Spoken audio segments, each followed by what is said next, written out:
Comment savoir si c'est notre ego qui parle? Donc dans cette vidéo, je vais te donner des petits exemples qui vont te permettre de savoir si c'est ton ego qui parle ou non. Et petite parenthèse avant de commencer, il n'y a rien de mal à avoir un ego parce que déjà, on en a tous un. Montre-moi une seule personne qui n'a pas d'ego. J'attends. Faut que je sois patient, je pense. On a tous un ego. Le problème à l'heure actuelle, c'est que la plupart des gens se font utiliser par leur ego. Et ils n'ont pas appris à utiliser leur ego par moment pour booster leur confiance, pour se remotiver par moment. Donc ce qu'on va voir aujourd'hui, c'est surtout comment voir la différence. Est-ce mon cœur qui parle ou est-ce mon ego? Alors j'ai réalisé que c'était plus facile de voir l'ego des autres avant de voir notre propre ego. Toujours plus facile de voir les défauts des autres, vrai? Donc fais le test, peut-être même tu peux t'en souvenir, voire même il y a de grandes chances. Tu es dans un groupe de personnes, vous avez une discussion très générale. Admettons, tu as pris la parole et tu parles d'un sujet, voilà, de la pluie, du beau temps, tu parles d'un pays, ok, tu parles de l'actualité, peu importe, tu parles de quelque chose de général et tu ne mets pas forcément ton expérience personnelle en avant dans l'histoire. Donc tu parles de quelque chose de très général, ok, où tout le monde peut s'identifier. Ou tout simplement tu parles, par exemple, pour être plus concret, de bien-être, ok. J'ai réalisé que pour se sentir bien, quand on fait ça, ça, ça, il y a des études qui parlent de ça, ça, ça. Et là, il y a une personne dans le groupe qui dit « Ah oui, mais moi, je... Ah moi, je suis d'accord. Et moi, et moi, et moi, et moi, je... » Cette personne parle avec son ego. Parce que là, tu parles de quelque chose de général, tu peux parler d'études, d'actualité, et cette personne fait toujours en sorte de ramener sa propre expérience personnelle dans le sujet qui était général. Il n'y a rien de mal à ça. Je dis pas que c'est mal de le faire. Mais quand ça devient une habitude, quand à chaque fois que la personne ouvre la bouche, c'est moi, je, il y a un problème. Parce que tout tourne autour d'elle. En soi, elle en a rien à foutre de ce que tu dis, elle a juste envie d'exprimer ce qu'elle ressent.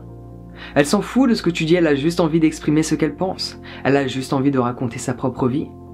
Et le sujet de la conversation ne l'intéresse pas, parce qu'elle veut juste parler de sa propre expérience de vie. Et ça, je pense que tu as pu le réaliser parce qu'il y a des personnes qui ont un niveau supérieur. Il y a différents niveaux dans l'ego. Il y a différentes identifications à l'ego. Donc il y en a, ils vont te parler de leur propre expérience reliée au sujet de conversation qui était d'ordre général, mais il y a encore mieux. Les gens qui vont complètement sortir du sujet pour raconter leur vie. Alors vous pouvez être 3 ou 4 à parler d'un sujet super intéressant, vous parlez d'études sur la méditation, par exemple, ok, première chose qui me sort de la tête. Et là il y a cette personne qui prend la parole. Ah moi je m'en souviens, quand j'ai fait ça, etc. Et elle sort complètement du contexte de la situation. Ça veut dire qu'elle n'écoutait pas ce que vous racontez, elle avait juste envie de parler d'elle. Ça c'est l'ego qui parle. Et c'est pas forcément bon pour nos relations. Ouais, je pense qu'on est d'accord là-dessus. Donc juste observe quand tu parles avec des gens, quand tu parles de quelque chose de général, si cela t'arrive, sait-on jamais. Quand les gens prennent la parole, est-ce qu'ils vont dire « moi je » Est-ce qu'ils racontent leur vie sans pour autant être reliés au contexte de la discussion? Autre scénario, je pense que tu as pu le temps d'apercevoir avant qu'on va parler de toi. Donc du coup, essaie de voir l'ego en nous-mêmes parce que c'est toujours plus facile de voir l'ego dans les autres. Quand tu parles de quelque chose de personnel, à nouveau, il n'y a rien de mal. C'est génial de se raconter sa vie. Quand tu es entre amis, tu racontes ta vie, l'autre personne te raconte sa vie, c'est cool. Mais admettons, tu as un souci ou tout simplement tu as envie de raconter ta vie, ok? C'est ton ami, cette personne t'écoute. C'est gentil. Et là, l'autre personne, elle ne répond jamais par rapport à ce que tu lui dis. Elle a juste envie de raconter sa vie. Je pense que tu as pu la réaliser. Tu as pu t'en apercevoir qu'il y a aussi ce scénario. En mode, tu racontes ton expérience, l'autre personne raconte son expérience, tu racontes ton expérience, l'autre personne raconte son expérience, sans pour autant créer un lien, sans pour autant créer une connexion dans le sujet de la conversation. Et là, il y a de grandes chances que tu sois identifié à cet instant présent à ton ego et cette personne fait de même. Tu as envie de parler de toi, l'autre personne ne t'écoute pas, elle parle d'elle, Donc toi, t'as envie de parler de toi, t'as pas envie de l'écouter parce qu'elle ne t'écoute pas. Et il y a ce jeu mutuel, en mode je parle de moi parce que tu ne m'écoutes pas, et je parle de moi parce que tu ne m'écoutes pas, je parle de moi parce que tu ne m'écoutes pas. Et voilà, tu continues comme ça pendant un bon petit moment. Et à la fin de la journée, t'as discuté, tu sais même pas pourquoi. Parce que tu n'as pas écouté, cette personne ne t'a pas écouté. Donc l'ego prend possession de toi à partir du moment où tout tourne autour de toi. Chaque chose que tu fais dans ton quotidien, chaque choix que tu prends, chacune de tes décisions, tu veux qu'elle soit pleinement bénéfique à toi uniquement. Tu penses uniquement à ta gueule en fait, pour faire les choses plus simples. Ça c'est ton ego. Par contre, dès lors que tu prends des décisions qui certes te sont bénéfiques, il n'y a rien de mal à ça. Justement, on fait en sorte que tout ce que tu fais dans ton quotidien te soit bénéfique. Vraiment. Mais fais en sorte aussi que cela soit bénéfique à d'autres.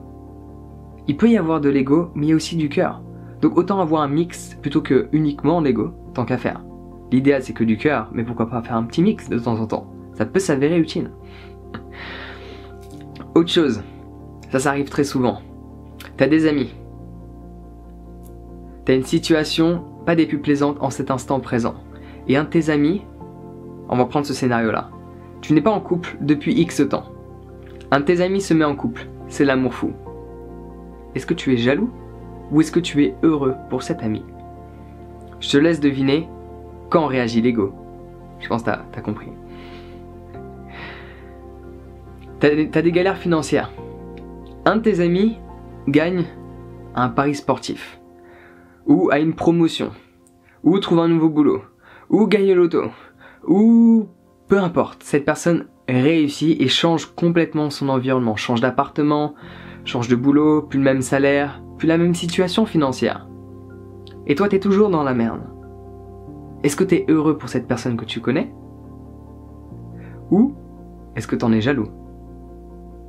Si tu es jaloux de cette personne que tu te dis aimer, c'est purement ton ego qui parle.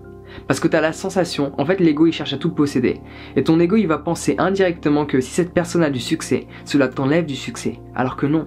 Mais tu vois l'ego, il veut pas collaborer. L'ego il cherche la compétition.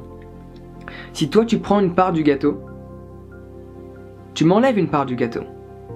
Alors que si ton cœur fonctionne, et que ton ego est mis de côté, ça va pas être merde il m'a pris une part de gâteau, il y en a moins pour moi. C'est ah, il n'y a plus trop de gâteaux, ça te dit on en fait un ensemble. On a un autre gâteau à se partager. Là c'est pas ton ego qui parle, mais dès lors que tu as l'impression qu'une personne a plus de succès que toi et que dans son succès elle t'enlève du succès, c'est purement ton ego qui réagit à ta place. Et là c'est extrêmement néfaste, parce que c'est pas ça qui va t'aider pour autant à avoir du succès, parce que collaborer avec des personnes peut fortement t'aider à avoir davantage confiance dans ce que tu fais, t'aider à avoir davantage de visibilité. La collaboration c'est génial, mais il faut faire attention avec qui tu collabores, parce qu'il y a des personnes qui sont extrêmement identifiées à leur ego et qui veulent uniquement se servir de toi pour eux, pour leur succès, mais ils en ont rien à foutre de toi. Ils veulent juste obtenir ce que tu as déjà. Ils veulent juste se servir de ce que tu possèdes. Donc une collaboration dans ce sens-là, non. Une vraie collaboration c'est j'aime ce que tu fais et j'ai envie de t'aider et vice versa. Donc là, l'ego est mis de côté. C'est pas compliqué. Quand tout tourne autour de toi, c'est ton ego. Et c'est toujours plus facile de le voir dans les autres. L'idéal c'est de le voir en soi, premièrement. Mais si c'est trop compliqué pour toi, chose qui peut être le cas, si tu es identifié à plein de pensées, tu penses souvent, et t'as pas pris l'habitude d'écarter l'espace qu'il y a entre chacune de tes pensées, pour te désidentifier de toutes ces pensées. Par ce fait, ton ego, il est constamment là, il est constamment présent. Voilà. Si tu veux te désidentifier de ton ego, te désidentifier de toutes ces pensées, la meilleure solution que je peux te proposer, en fait il y en a deux. Il y en a deux différentes. Ma préférée, la méditation. Plus tu vas méditer, moins tu seras axé sur l'ego, et plus tu seras axé sur le cœur. Parce que quand tu médites, tu réalises vraiment qui tu es au plus profond de toi-même. Et là ton ego, il n'est pas présent. Deuxièmement, le jeûne. Faire un jeûne, c'est-à-dire ne pas manger pendant X temps, que ce soit 8 heures, 16 heures, 24 heures ou plus, ok, t'aide à te libérer de ton ego. Et là, t'as peut-être envie de te dire, mais en quoi ça aide? Ton ego cherche à se nourrir. ok? Généralement, c'est de la nourriture mentale, pas de la nourriture physique que tu vas consommer par la bouche. Cependant, l'ego, c'est je veux plus. Je pense que tu as pu le réaliser, tu manges. Moi aussi, ça m'arrive, juste pour te montrer que j'ai un ego. On en a tous. Parfois, il m'est bénéfique, parfois non, ça dépend les contextes dans lesquels il émerge. Mais t'as plus faim et tu veux encore manger. Tu veux plus. Et cette attitude se répercute dans ton quotidien. Je veux plus. Ça me suffit pas. C'est pas assez. Je veux plus, je veux plus, je veux plus. Je suis toujours insatisfait. Et cela mène à une vie misérable. Parce que dans l'insatisfaction, il n'y a pas de reconnaissance. Quand tu es reconnaissant, tu es pleinement heureux de la vie que tu expérimentes. Peu importe les scénarios auxquels tu es confronté. Donc, faire un jeûne va te permettre de dire non, je ne mange pas. Ton ego va dire mais je veux, je veux, je veux. Et toi, tu crées cette relation avec ton mental en disant non, j'ai décidé que je ne mange pas. Je veux certes, mais j'ai dit non. Je n'en ai pas besoin.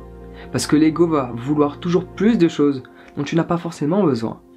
L'ego d'ailleurs va vouloir te valoriser extrêmement par rapport aux gens qui sont à l'extérieur de toi. L'ego cherche une validation extérieure. Quand tu es identifié à ton ego, tu veux toujours que les autres te disent « tu es beau, tu es belle, ah c'est bien ce que tu fais ». Parce que tu n'as pas assez confiance en toi pour valider déjà toi-même ce que tu fais. Tu as besoin d'une validation extérieure et ça c'est purement ton ego. Donc pour simplifier, si tu t'aperçois dire « moi je » à longueur de temps, c'est ton ego. Si tu t'aperçois raconter uniquement ta vie et être hors contexte de la discussion, c'est ton ego. Si tout ce que tu fais c'est uniquement relié à toi, c'est ton ego. Si tu veux toujours plus et tu es toujours insatisfait de ce que tu as, c'est ton ego. Donc la meilleure astuce, c'est de méditer. Plus tu vas méditer, plus ça va être facile. Je t'assure. Parce que plus tu vas développer davantage de clarté d'esprit, plus tu pourras voir ce qui se passe à l'extérieur de toi, et plus tu pourras comprendre ce qui se passe à l'intérieur de toi. Donc si ça t'intéresse de méditer davantage, j'ai fait une formation en ligne qui est sur mon site internet. Ça pourrait t'intéresser. En attendant, prends soin de toi, passe une bonne journée ou une bonne soirée, tout dépend de l'heure qu'il est. Et on se voit bientôt.